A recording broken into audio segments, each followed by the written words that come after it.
Hi, my name is Annette Ellis. I'm originally from Boston, Massachusetts. I just moved to Cleveland about a month ago. This is my first season with Dancing Wheels, and yeah, I'm the choreographer of their perspective.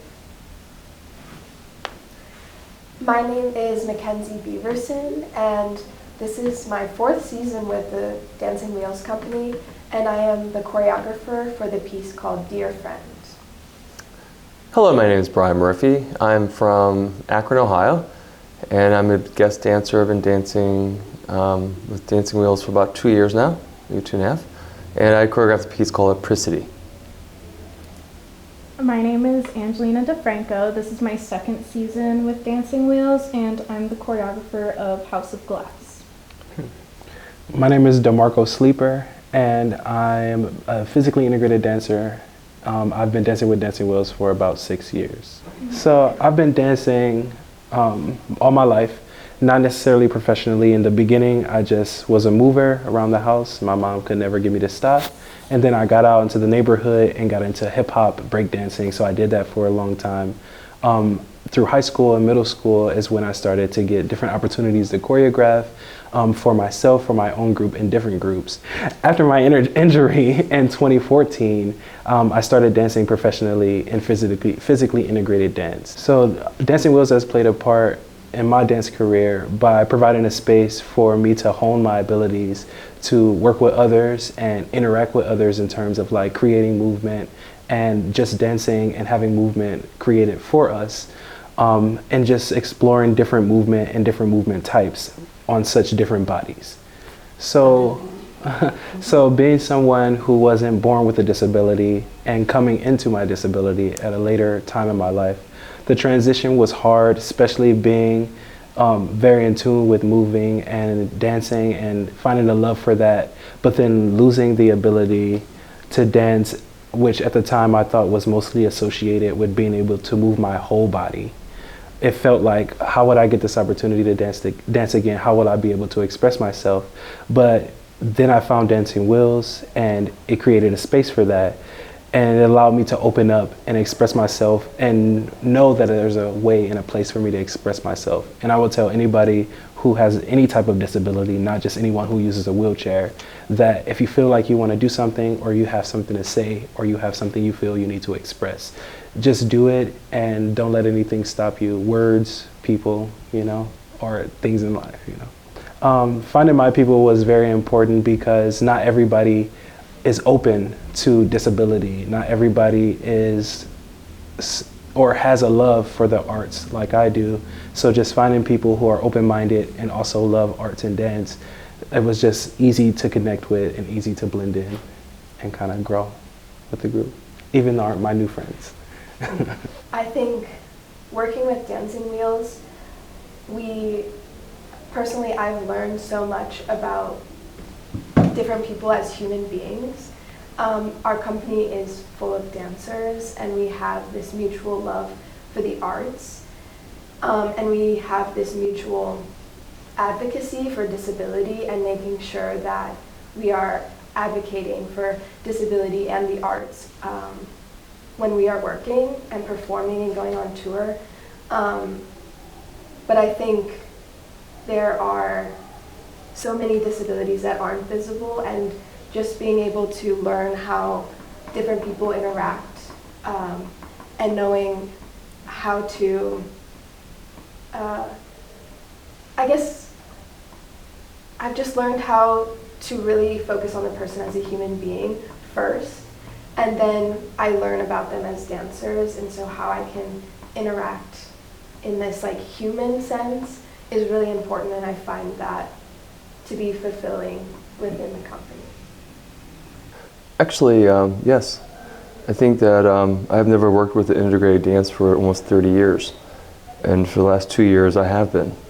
And I wasn't even considered working with an integrated dance company at the time. So over the last couple of years, it's been really inspiring. And now it's almost like something that's really glowing. Now it's just like you don't even think about it anymore. It becomes part of you.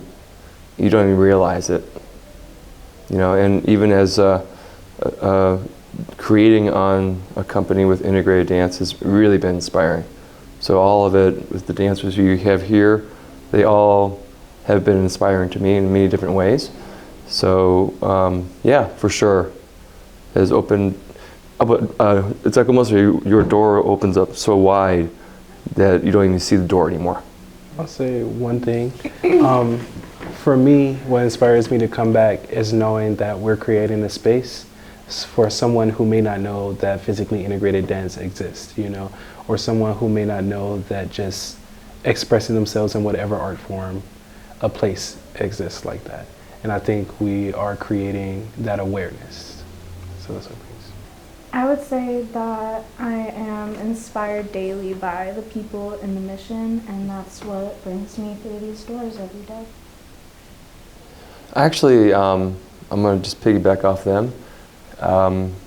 That when you go outside of this studio is small, but the community that we have built or Mary has built over the years is so large, and we are just continuing to build. You can always make the circle bigger, and that's what we are doing every day.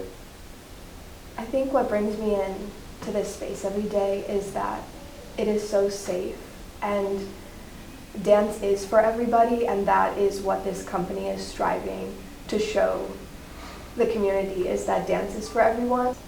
Dance is for everyone, and that's what brings me through the door, is feeling like no matter what kind of day I'm having, this is a safe space, and so wherever I'm at for the day, I will still be able to do dance, and it will be a safe space for me.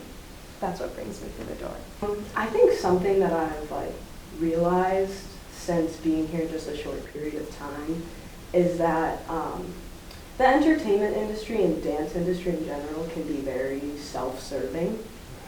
And something I find here is that the intention is constantly serving others, whether that's through the representation or the pieces that we're doing. But just knowing that it's more than, oh, I'm doing this for myself, I'm doing this for me, but it has a further reverberation to the community around itself is really fulfilling. So that's what brings me through the door. Yeah, so I'm DeMarco again. I created Underneath, and what I was inspired by is many things. For example, by looking at the art, I was really interested in how the artists, whether they had disabilities or not, were able to show and portray what they wanted to be seen or what they felt through their art without even having to be there, without having to be like, hey, this is what, I was wanting you to get from this. It was a space where you were allowed to come to your own conclusions. And that's kind of what I loved in that aspect. But in terms of what I brought into my piece, I felt that level of this idea of communication. I felt like as a dancer with a disability, working with all dancers without visible disabilities, I wanted to really look at how we could bridge the gap in communication between between dancers without disabilities and the fact that I may not be able to do the movement, or I may not be able to show you exactly how to move your foot or your leg, but I could still communicate with you and get the message across.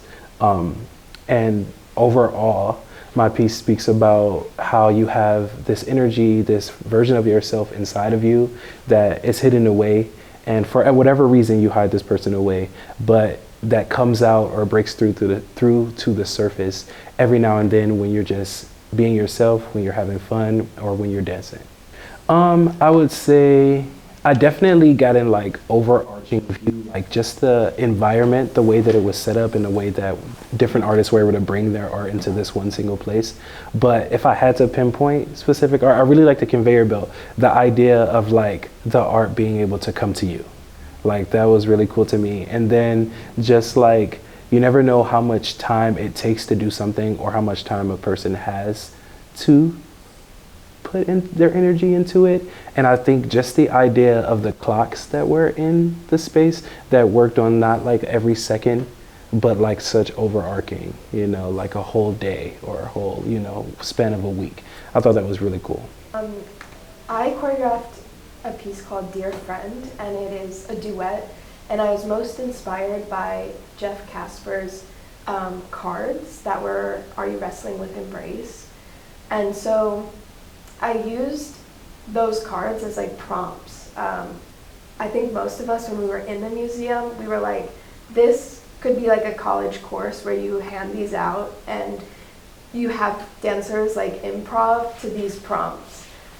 So I think as a dancer, most of us were very inspired by those cards. So I wanted to create a intimate duet that captured this sense of trust and communication that is not verbal, and it's just two people that are so trusting of each other and exploring the boundaries of that, and like having moments that may be uncomfortable, but then coming together in these like exercises that were on those cards. So yeah, my duet is exploring this intimacy of a partnership and how you communicate and how you can like get on the same page and maybe be not on the same page every once in a while and like come back. Yeah, that's a little bit about my piece. Okay. So I'm the choreographer for their perspective. As I went to visit the exhibit, Finnegan Shannon had their blurb of like about the exhibit and why they created it and how they wanted an exhibit where the art came to them rather than they traveled to the art. So with that, it kind of reminded me of my two brothers. So I have two brothers with pretty severe special needs.